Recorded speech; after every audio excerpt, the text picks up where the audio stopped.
Welcome to Spiritual Sanctuary, Wisdom for the Divine Feminine. I'm your host, Bertina, and I'm so grateful that you're here. This is a space created for slowing down, for remembering who you are beneath the noise, and for reconnecting with the sacred wisdom that already lives within you. Before we begin, I want to offer a heartfelt thanks to our sponsor, Cosmic Connections. Their support for this podcast and this community is wonderful. You can receive 10% off your online purchase at yourcosmicconnections.com with the code Bertina Podcast 10. Yourcosmicconnections.com, Bertina, Bertena, Podcast 10. It's a beautiful way to support both your spiritual practice and the sanctuary, as well as a small business that I love so much. Now, wherever you are, maybe you're walking or resting or driving or just simply breathing, I invite you to gently step into the sanctuary with me. Let your shoulders soften, let your breath deepen, and there's nothing that you need to become or to be fixed. You've arrived at a sacred space. So let's begin.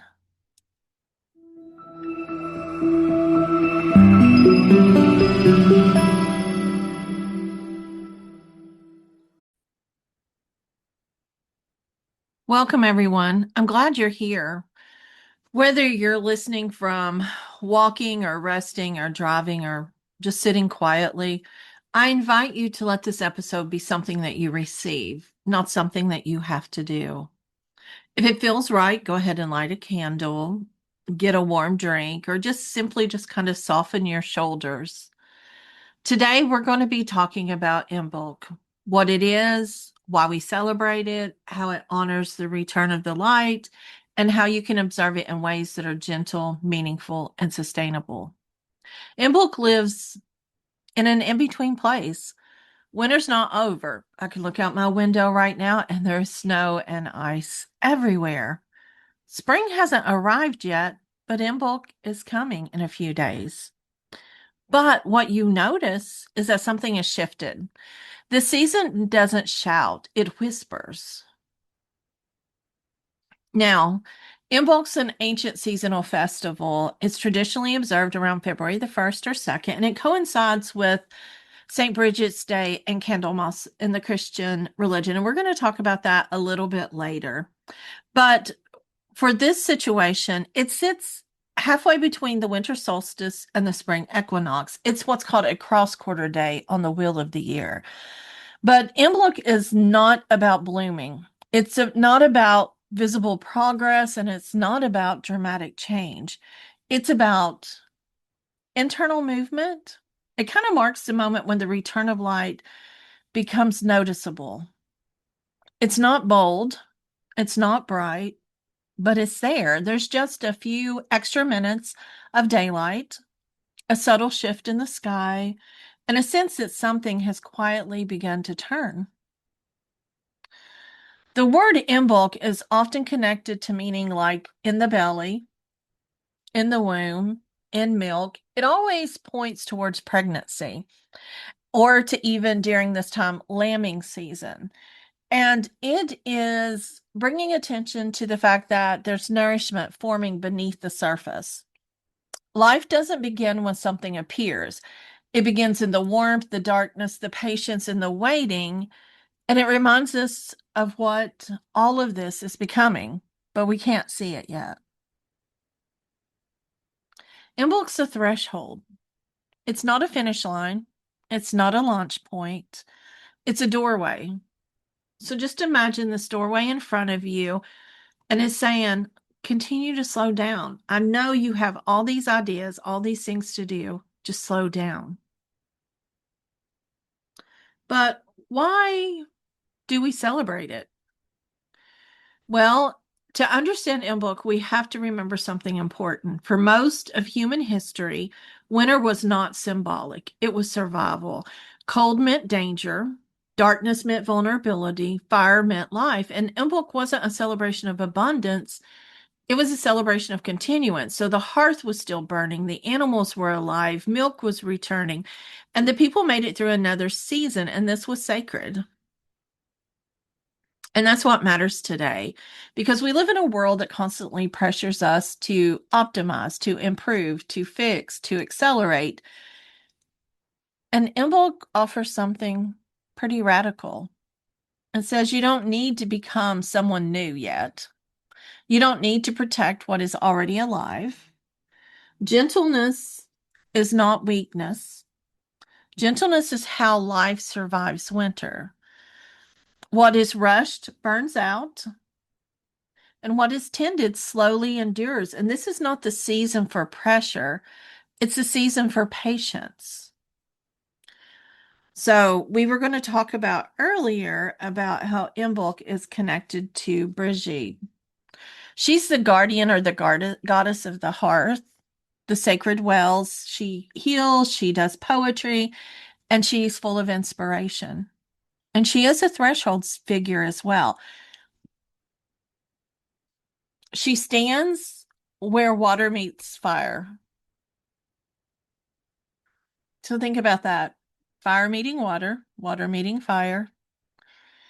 Rest meets becoming, and listening makes action. With Brigitte, fire is not destructive, it's warming, it's steady, it's protective. And water's not overwhelming, it's remembering and healing and sustaining. Fire inspires, and water nourishes. And Imbolc teaches us that we need both. Too much fire leads to burnout, and too much water extinguishes momentum. And this is a season of balance. But here's something important to understand. Imbolc did not disappear. As Christianity spread through Ireland and Europe, the wisdom of Imbolc was not erased. It was translated. And this is where Saint Brigid's Day and Candlemas enter our story here. February 1st became known as Saint Brigid's Day, honoring Saint Brigid. Now, Saint Brigid is not a replacement for the goddess Brigid. She is a continuation. Her symbols remain the same. Fire kept burning, healing offered freely, hospitality and care for the poor, the protection of the home, sacred wells, poetry, and inspiration. Stories tell us that St. Brigid kept an eternal flame, that she's blessed hearths and households, and that she's walked between worlds with compassion. These are not coincidences, they are echoes. The devotion remained, but the language shifted. Now, February 2nd became known as Candlemas. This holy day centers on the blessing of candles, purification, dedication, and the presentation of baby Jesus at the temple. But listen closely to the symbolism. Candles, light returning, blessing the home, and preparation. Candlemas is not about triumph, it's about tending light carefully. Churches bless candles not for decoration, but so people could take them home. To light during illness, during storms, during prayer, and during fear. This is hearth spirituality. This is survival spirituality. This is Imbolc just wearing a different robe. And this matters now because many people feel pulled between ancestral traditions, religious upbringing, spiritual curiosity, and personal intuition. But Imbolc, St. Brigid's Day, and Candlemas show us something powerful. You don't have to choose one path and reject all the others. You're allowed to honor the thread that runs through them. Light returns, care for what is small, protection of what is tender, and devotion without urgency. None of these are about belief system. It's about human need. Now, the most important truth is how do we observe Imbolc today? Imbolc does not require elaborate rituals. It just requires attention. You can observe Imbolc by lighting a candle, sitting with it quietly, drinking something warm with intention. While I was planning our Imbolc circle for Sunday night, I love chocolate milk, but other people are like, eat. And I'm like, what else is warm? And I'm not a tea drinker, but people like tea. But just honey and warm water is what I've found. Simple nourishment and healing all in one. So we may be drinking warm tea or warm honey water on Sunday. When you begin the ritual, maybe washing your hands slowly, imagining what you're releasing. Make or maybe just place Brigid's cross as a symbol of protection and the continuing of the season. You can easily make a cross by using paper. You can find it on YouTube or anything like that, but it's just simply bringing the cross together in order to release and protect. You can also just stand at a doorway and bless what comes in and what stays out. Imbolc lives in small, meaningful acts. Again, I like Imbolc because it doesn't ask for big resolutions. It doesn't ask for harsh self-discipline. It doesn't ask for things to be forcefully clear to us. And it doesn't ask for us to overplan the year.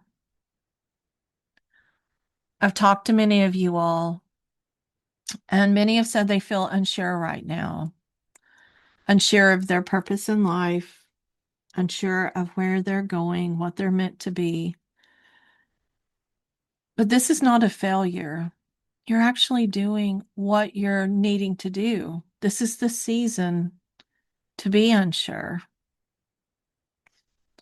To kind of help guide some of this, you might just ask yourself, what feels quietly alive in you?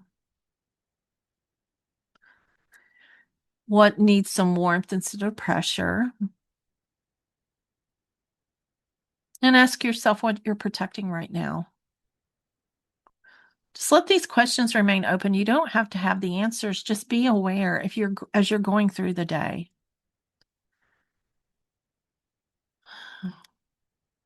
I'd like to guide you through a gentle Imbolc reflection. If it feels safe, just let your eyes close. If you're driving, let's not do this right now. You can mark it for later. But just become comfortable. If you're walking outside, maybe have a sit under the tree. If it's snowing, let's have a sit on the inside. I want you to imagine a small flame. It's steady, calm. Imagine this flame is walking beside of you. It's not pulling you forward. It's not rushing you to act. It simply keeps you company.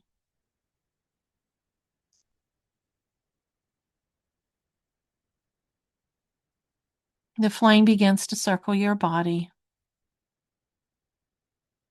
and it comes to rest somewhere within you. Notice where it chooses to rest. There's no urgency, no timeline, and nothing to fix.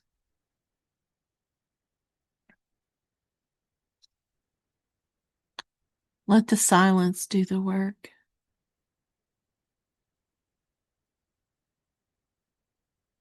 The light you're welcoming does not need to be shared with everyone yet. It deserves protection and privacy and time. What you're guarding now is what's going to grow later. It doesn't need force, it only needs faithfulness.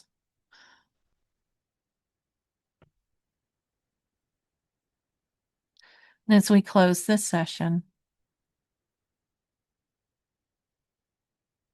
I'd like to leave you with this blessing. May the light you have welcomed grow steady, not hurried. May you know when to tend the flame and when to rest beside of it. May Brigid walk with you as fire that warms, as water that heals, as a sacred voice that reminds you when to pause and when to rise.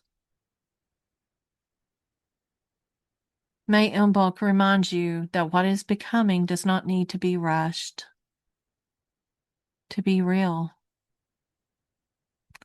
Thank you for being here. Carry the light gently. And if you would like to join us on virtual or in-person events, please visit yourcosmicconnections.com, yourcosmicconnections.com, or Bertina, BERTENA.org. And we will be glad to see you in person or virtually for all of our circles. Have a wonderful day.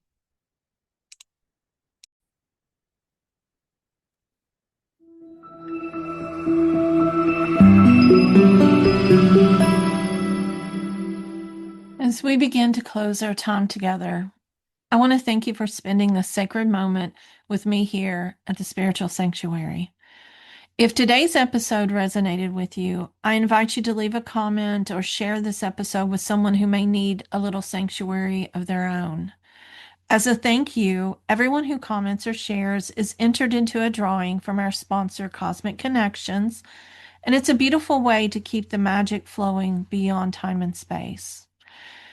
And if you're longing for deeper connection, more guidance, and updates on both our online and impersonal spiritual sanctuary gatherings, I invite you to stay in touch with me by signing up with my newsletter at bertina.org. That's BERTENA.org, where I share upcoming events, rituals, reflections, and offerings created just for this community. Until we meet again, please be gentle with yourself, trust your inner knowing, and remember, this sanctuary lives within you. Thank you for being here.